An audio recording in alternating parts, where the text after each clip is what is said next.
दोस्तों, एक बड़े से घर में आज खुशियों का मेला लगा हुआ था।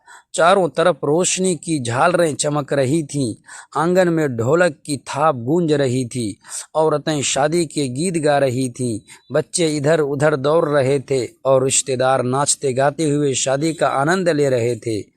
उस घर की इकलौती बेटी आरती की शादी थी। आरती बेहद सुंदर, मासूम और संस्कारी लड़की थी। उसकी बड़ी बड़ी आंखों में अपने नए जीवन के हजारों सपने बसे हुए थे।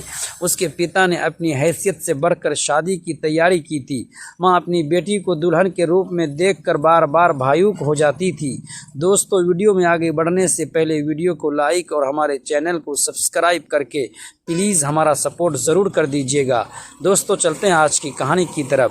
बारात बड़े धूमधाम से आई। दूल्हा विक्रम देखने में काफ़ी शांत और समझदार लग रहा था। सबको यही लग रहा था कि आरती की किस्मत बहुत अच्छी है। शादी की सभी रस्में पूरी हुई। 7 फेरे लेते समय आरती ने मन ही मन भगवान से प्रार्थना की कि उसका वैवाहिक जीवन खुशियों से भरा रहे।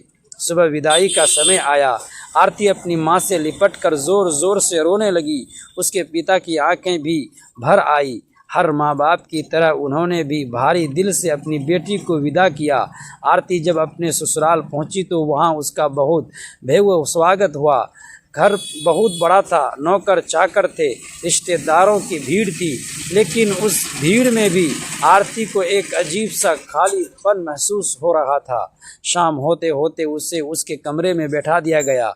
उसने सोचा कि अब शायद उसका पति उससे मिलने आएगा। उसके दिल की धड़कनें तेज हो रही थीं, लेकिन तभी उसकी सास कमरे में आई और बोली, आज तुम यहीं आराम करो, विक्रम अभी तुमसे नहीं मिलेगा। आरती हैरान रह गई।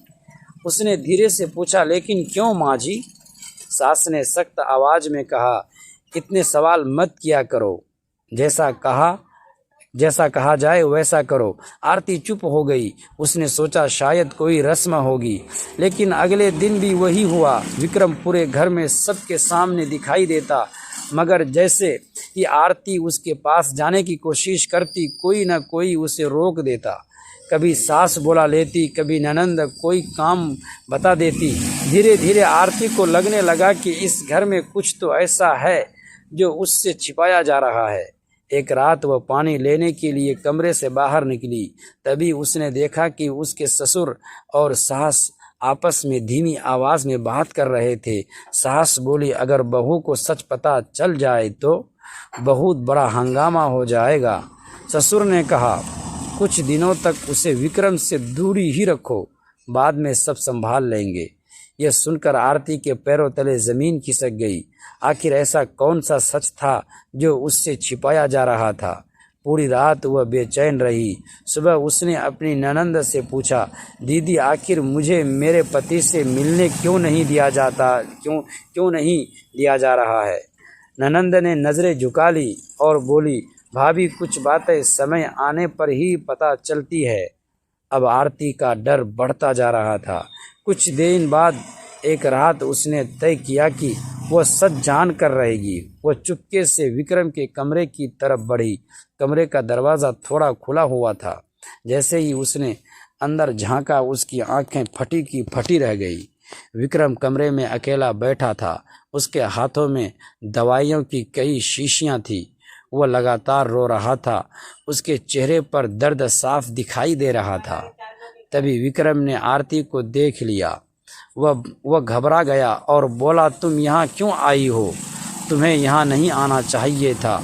आरती ने कांपती आवाज़ में पूछा, मुझसे क्या छिपाया जा रहा है? विक्रम की आंखों से आंसू बहने लगे। उसने कहा, मुझे एक गंभीर बीमारी है। डॉक्टरों ने कहा है कि मेरे पास ज़्यादा समय नहीं है। मेरे माँ बाप ने यह बात तुमसे छिपाकर शादी कर दी, क्योंकि उन्हें डर था कि सच जानकर कोई अपनी बेटी की शादी मुझसे नहीं करेगा। यह सुनते ही आरती के दिल पर जैसे पहाड़ टूट पड़ा। जिस जीवन के उसने सपने देखे थे वह अचानक बिखरता नजर आने लगा। लेकिन विक्रम की आंखों में दर्द देखकर उसके अंदर का गुस्सा धीरे धीरे पिघलने लगा। वह समझ गई कि विक्रम भी इस धोखे से उतना ही दुखी है जितना वह खुद। उस रात दोनों बहुत देर तक बात करते रहे। पहली बार आरती को अपने पति का असली दर्द समझ आया। धीरे धीरे आरती ने विक्रम का साथ देना शुरू किया। वह समय पर उसे दवाइयाँ देती, उसका ख्याल रखती, उसे हंसाने की कोशिश करती। विक्रम भी आरती की अच्छाई देखकर भावुक हो जाता। अब दोनों के बीच एक सच्चा रिश्ता बनने लगा था। लेकिन किस्मत को शायद कुछ और ही मंजूर था। एक दिन डॉक्टर ने परिवार को बुलाकर कहा, विक्रम की हालत तेज़ी से बिगड़ रही है। यह सुनते ही पूरे घर में मातम सा छा गया। आरती टूट चुकी थी, लेकिन उसने हार नहीं मानी। उसने भगवान से अपने पति की ज़िंदगी के लिए दिन रात प्रार्थना करनी शुरू कर दी। दोस्तों, अगली पार्ट देखने के लिए प्लीज़ हमारे चैनल को सब्सक्राइब ज़रूर कर लीजिएगा।